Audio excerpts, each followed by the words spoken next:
Welcome. Today we have a replay sent in by a certain elf lover, aka the Phoenix King. This time will be a Wood Elf versus Bretonnian army, with the Bretonnians controlled by ODM Tretch. For the army builds here, traditionally Wood Elves are quite disadvantaged in this matchup, all thanks to the spam of heavy shock cav on the Bretonnian side. However, the Wood Elves do have some tools to deal with these Bretonnian mobility. First of all, we have some of my favorite units on the entire Wood Elf roster, the Zotes. They don't look amazing, but they are a very versatile, supportive unit with great anti-large armor piercing weapon damage and a bunch of supporting spells. Regular Zotes have Earthblood for healing and Flesh to Stone for some physical resistance stacking, while the Enigmas of Gyron, they have the better healing spell here. Regrowth also providing Vigor Refresh. For the front line, 5 Eternal Gods, very cost-effective anti-large armor-piercing spears, but they can be overwhelmed by the numbers of peasants. In the front, we have 3 Weight Watchers, some very devastating missile fire, and leading the army, we have a Grail Lady sitting on her Forest Dragon, supported by a Spellsinger of Life, who is only bringing a single Earthblood spell. On the opposite side, for the Bretonnian army, a full front line of peasant chaff. At the back, a bunch of peasant bows, very cost-effective missile forces that can overwhelm the more elite Weight Watchers if they can get in range. As for mobility, a whole bunch of Knights Errant supported by Grail Knight, Knights of the Lion-Hearted for extra magic damage, more Grail Knights, more Knights of the Realm, and some more Knights Errant. Leading the army, we have double Paladin protecting a single Fey Enchantress, coming in with the Dwellers Below, Earthblood, and the Favor of the Fey. That's it for the army builds, and now let's get the battle going. With 190 range, the Weight Watchers actually outrange the Peasant Bows, and as a result, they get the first shot over the Bretonnian Archers. While the Bretonnian Archers try to get into range, the Weight Watchers will be kiting back, and they dish out some devastating damage from afar. We'll be fast forwarding a bit as the Bretonnians are pushing forward, trying to force a melee engagement and get the peasant bowmen in range. Some of them did manage to chip away the health of some of the Weight Watchers, but the Weight Watchers, with their devastating armor-piercing firepower, they can wreck any of the Bretonnian units if they can get their hands on them. Now, at the same time, the Bretonnians, you can see that the Grail Knights have taken devastating damage even with their physical resistance. A little bit of Earthblood was dropped onto them, trying to heal them back up, but the Fey Enchantress making a lethal mistake here, getting a little too close to the Glade Lord, being netted down by the Prey of Anathema, and all 3 Weight Watchers are unleashing a devastating deadly volley onto the poor Bretonnian leader. Only 1 volley, and that's enough to put the Fey Enchantress down to less than half health. Earthblood attempting to heal her back up, but before she can do much healing, she is dead from the crossfire.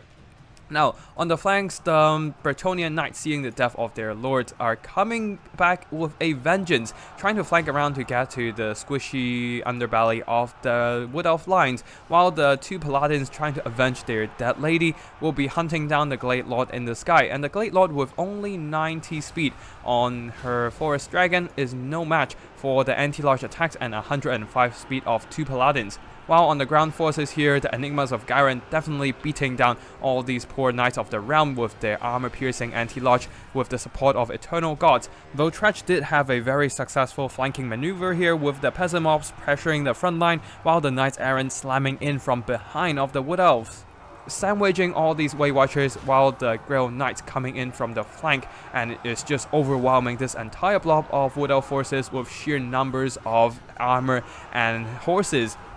Now on the flanks there, with the Enigmas as well as the Eternal Gods, they managed to beat back the peasant mobs. While in the middle fight here, things are a little bit more finicky as there's a lot of anti-large attacks from all those Bretonnian cavalry. But one thing great about the Zotes is that they do have this dampening effect. Not only does it reduce spell resistance, but more importantly, removes magic attack. And that means that the physical resistance from the Flesh to Stone does work against the Bretonnian Knights, now that all those expensive Grail magical cavalry cannot ignore any physical resistance once they get hit by the Zotes. Though right now there's no Flesh to Stone, just Earthblood, probably because the Zotes have used the spell earlier and is now on cooldown. On the far side, Grail Knights are coming back for a second round, while the Bretonnian Peasant Bows are at the back dishing out the damage against the unshielded Eternal Gods. So some of these Eternal Gods will be pushing up, trying to drive away all these Peasant Bows, while the rest of the Eternal Gods and the Enigmas of Ghyran will be stabilizing the backline, chasing down, hunting down all these Grail Knights, who are now fighting with their magic attacks, but once they get hit being dampened, you can see that their magic attacks are basically gone. No more magic attacks for the Bretonnian elites, and that means the Enigmas of Ghyran with their 60% of physical resistance can simply tank out the damage from all those anti-large cavalry. Normally the Knights of Lionhearted also has magic attacks, but now the physical resistance of the Zolts will be tanking it as well, absorbing a lot of that damage, while the Zolts are dishing out a lot of pain in return, getting quite a bit of damage value so far. On the far side, Eternal Gods are driving away the Peasant Bows, who do not have anything to protect them because,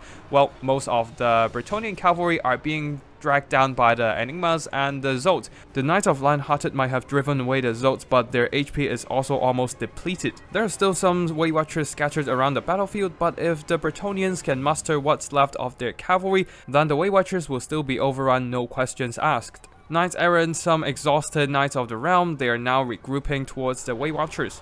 Now a big problem for the Bretonnians is that their depleted units cannot be healed, while the Wood Elves still have some healing left.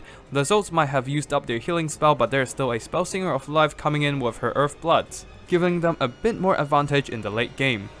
A lot of the Wood Elf units are scattered around the battlefield trying to push away the retreating or routing Bretonnian units, which can impose a problem to the Wood Elf in the late game here, as they are now scattered and can be easily picked off by a concentration of mobility. We'll be fast forwarding here as the Weight Watchers are now being driven away by the Bretonnian cavalry. There are still some Weight Watchers here, should be able to do some nice damage, but then once the Knights of the Lionhearted and the double Paladin comes in, they will be hunted down.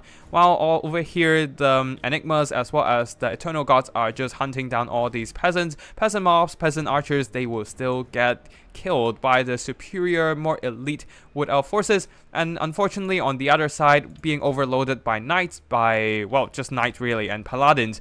These Eternal Gods, who were originally rather healthy, was unfortunately being hunted down as well. That means both armies will be regrouping their forces for a final showdown, with two consolidated armies marching towards each other. Unfortunately for the Bretonnians, the healing of the Wood Elves are coming in quite clutch here. As they march towards the Bretonnians, they are constantly healing themselves with Earth Bloods, slowly but steadily gaining an advantage in terms of balance of power. Now the question is, can the healthy double Paladins carry this fight? Peasants are routing, shattering, the Knights are barely hanging on by a thread, and yet the Paladins, being still rather healthy, are fighting on valiantly. While the Zolts do have anti-large, they also don't have the greatest armor to deal with the Paladins' anti-large. But the Eternal Gods, their leadership, their melee stats, their armor piercing and anti-large might just be too much for the Bretonnians here, especially that the Bretonnians no longer has any access to healing due to that tragic loss of their Fae and Chandra's early game. Now, the Paladins are still fighting valiantly, doing some pretty nice damage, psycho charging and whatnot, while the Peasant Bows are being pushed away by the Eternal Gods, leaving only the Bretonnian heroes in the fight. The Paladins might be heroes, but they are not immortal. Being surrounded by anti-large and armor piercing, the Paladins are slowly but surely being worked down, reaching wavering territory, and that shall be the victory of the Wood Elves. Big thanks to the Phoenix King for sending in this replay, and GG to both players. Even with the early loss of the Fae Enchantress, Tretch still put up a tough fight in the end, dragging the game to be way closer than it would have been. Using the Bretonnian cavalry to run down the archers really put on a lot of pressure on the expensive Weight Watcher line. However, they were not quite able to beat down the Zolts, who have healing, dampening effect to remove the magic attacks, and also their physical resistance with their Flesh to Stone bound spell. The rest of the Bretonnian cavalry did pretty decently, but without healing to match the Wood Elves' healing, just didn't do enough damage. While the peasant archers, some of them did great, one of them not quite so, while the peasant mobs just got ran down. While the Paladins did some solid damage by sniping out the Elf Lady, since there is no other air force from the Wood Elves to challenge them. Though unfortunately in the end, on the Wood Elf side, the firepower from the Weight Watchers, They all did some very solid damage against the cavalry and of course Fey Enchantress herself, while the Zotes beat down the heavy armored cavalry of Bretonnia. And then, using the extremely cost-effective armor-piercing anti-large of these Eternal Gods, the Wood Elves managed to hold out in the end, crushing the Bretonnians with the sheer healing from the Spellsinger of Life, who managed to survive till the very end of the game, though unfortunately the Glade Lord got sniped out early. That's it for today's battle. I hope viewers you enjoy it, and if you do and want to see more, be sure to subscribe to the channel. And if you have any replays that you want to showcase, feel free to drop by my Discord and send me the file. I'll be sure to check it out. Thank you for watching, and I'll see you in the next one. Tactical Lich, signing out.